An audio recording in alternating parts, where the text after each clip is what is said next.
saudaraku, kita ini semuanya untuk itu nggak jadi begitu aja. Atau kalau kita berdoa jadi begitu aja, tidak. Ada bahagian kita yang harus kita lakukan.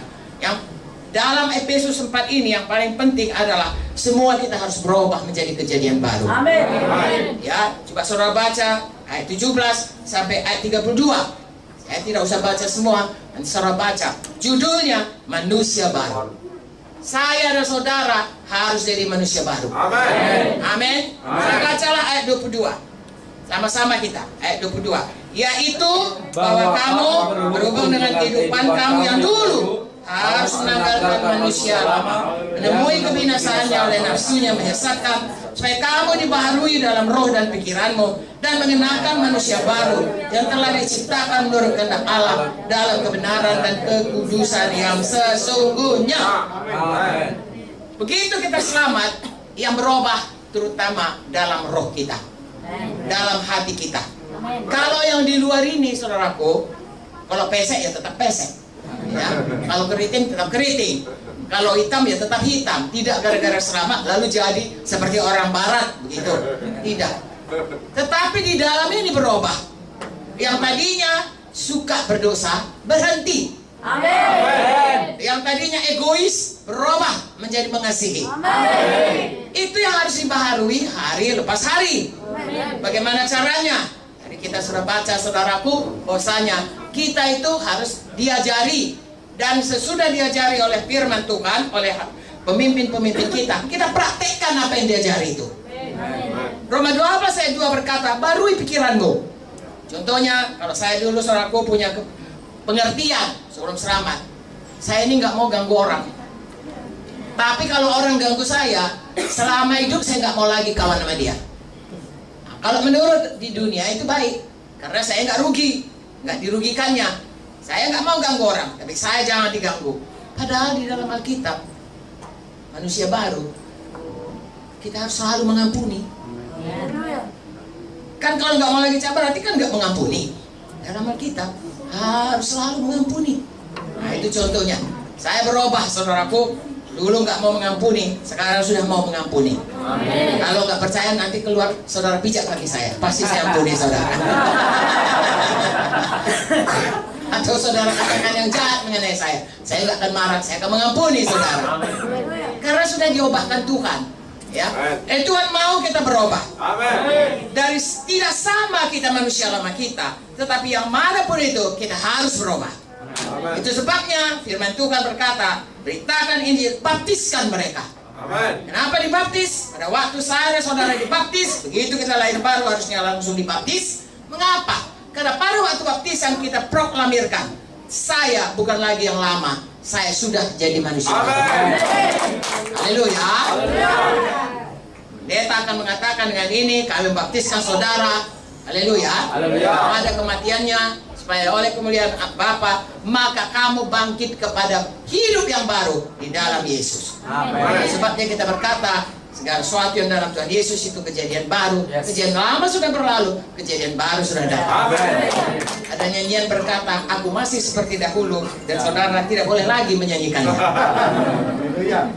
Iya kan? Kalau saudara bilang aku masih seperti dulu, tidak cocok dengan firman Tuhan. Saudara harus berkata, aku sudah jadi kejadian yang baru. Dan terus dibaharui. Kalau saudara lihat di sini ada beberapa contoh, ya. Ayat 25 sampai ayat 32, kalau dilihat itu, pertama sekali yang paling penting berubah adalah mulut kita. Yang dimulai dari hati kita. Ayat 25 berkata, buanglah dusta. Berkatalah benar seorang kepada yang lain, karena kamu sama anggota. Jangan berdusta. Amin. Ya, penyelidikan dari gereja berkata 90% anak-anak Tuhan masih mau berbohong.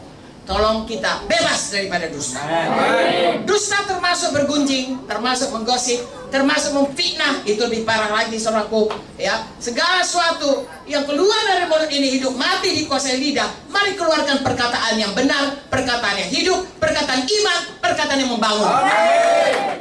Amin, saudaraku. Amin. Kemudian ayat 26, jangan menjadi marah. Marah itu, saudaraku, kalau kita tidak bisa berhenti, itu sama dengan membunuh. Dan orang yang membunuh tidak bisa masuk kerajaan sorga. Ayat 26, kalau kamu marah, ya janganlah sampai kamu berbuat dosa, matahari terbenam sebelum padam amarahmu.